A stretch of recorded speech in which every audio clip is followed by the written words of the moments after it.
All right, check this out. If you're in the last mile delivery industry, we have created something that's just for you. We've called it the Last2First Huddle, or the L2F Huddle. We can come into an ecosystem or community built for the last mile, by the last mile. Now, you'll be able to get access to educational courses, right? Playbooks, as I call them. We build playbooks teaching you everything from A to Z in the last mile industry.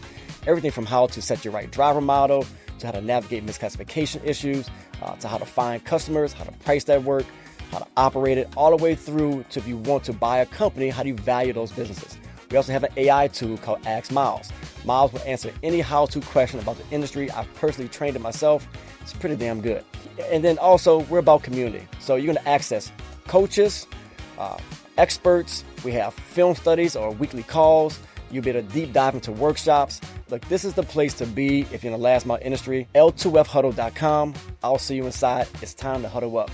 Let's do it. Young people don't seem to want to drive. They want to text. So maybe the Waymos and the self-driving cars are going to reach a delta where the motoring public doesn't really want to concentrate on driving primarily. They want to concentrate on texting and doing things with media. Mm-hmm. And I think we're going to get to an inflection point where they're going to love having automated cars so they could do the other things they want to do.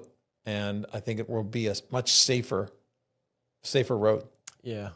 I think about the productivity. If you got an hour drive to commute to work or wherever you're going, like you can probably get an hour back if you're in an autonomous vehicle where you don't have to worry about focusing on the road.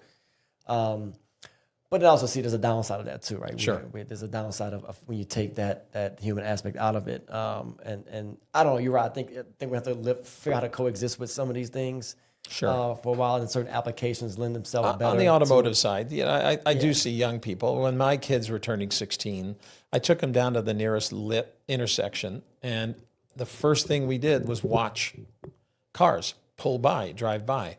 I wanted them to understand how many people aren't paying attention to the road. And I'd say 9 out of 10 had a phone up in their hand, or in their hand, or at their hand, or texting. Yeah. And I wanted them to understand the importance of when they're driving on the road, that's their first and only responsibility. Yes. And obviously with commercial truck drivers, it's the law, and we need to make sure they're doing that. Mm-hmm. And we've done other things. For trucking companies, and for trucking companies that want to hear this, we found that when you issue a phone to a driver, which phone is the headset attached to that he drives? More than likely, if you give him a company phone, the headset's attached to the phone that his wife calls him on. So we would rather pay you to use your own phone so there's only one device in the truck and only one device connected to a headset. That way we can keep your attention on the road. Yeah, smart. Very smart. You're right. I didn't think about that. That's exactly what's happening. Yes. Yeah. So we can have all the great phones and all the options, but if the headset isn't connected, then the driver's not paying attention. Yeah. Right. Yeah. But on AI, and you talked about the customer, where we're seeing AI, where we're about ready to start implementing is AI to assist in the customer service equation. Okay. Right now, we get the primary role of our customer service staff is they have to enter in freight bills into our computer system that don't come in electronically.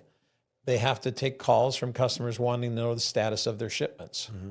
But we found that they're doing a lot of just their robotic work. I punch this in, I answer this question, I punch this in, I answer this question. We want them to engage with the customer. And the AI that will respond to customers and let them know your shipment is here or it's 5 stops away gives our customer rep more time to engage with the client, to talk to them about what's going on with their freight and really engage with them instead of just being an answer bot where all they do is answer the question, punch in the bill. Mm-hmm. We want a personal relationship with that account and let them know that we're here to listen to them. We're not trying to just give you the answer and get you off the phone as soon as possible. Yeah, you're trying to blend that human touch. That's right. Use it as a tool. Correct. I was talking about, I have 11-year-old boy-girl twins. A month or so ago, they're getting ready to take their state standardized tests, and we were prepping on some math, and they asked me how to do it. I did a problem, and they asked me how to do it, and I really couldn't remember how to do the problem. So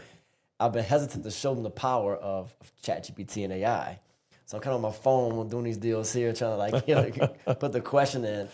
And I was like, it was a moment where I was like, let me teach you guys how to use this as a tool.